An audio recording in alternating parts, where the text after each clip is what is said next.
তিথি, সমর্থকরা নিশ্চয়ই আর্জেন্টিনা দলের পারফরমেন্সে বেশ খুশি। খেলা শেষে কি বলছেন তারা?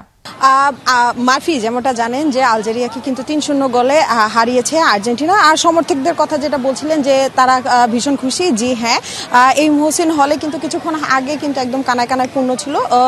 শিক্ষার্থীরা এবং ঢাকার বিভিন্ন প্রান্ত থেকে কিন্তু এই মহসিন হলে এসেছিল। তারা কিন্তু জড়ো হয়েছিল এই বড় স্ক্রিনে হচ্ছে খেলা দেখার জন্য। তারা কিন্তু একই সাথে যদি আমি একটু দেখাতে চাই যে এখানে কিন্তু দেখেন, যদি দেখাই যে হচ্ছে এখানে কিন্তু এখন পর্যন্ত যে আর্জেন্টিনা সমর্থকরা রয়েছেন তারা কিন্তু এখন পর্যন্ত ফটো সেশন করছেন এবং তারা কিন্তু যে আর্জেন্টিনা সমর্থক যারা রয়েছেন তারা কিন্তু একদম ব্রাজিলের বিপক্ষে কিন্তু নানান ধরনের কথাবার্তা বলছেন এবং স্লোগানও দিচ্ছেন।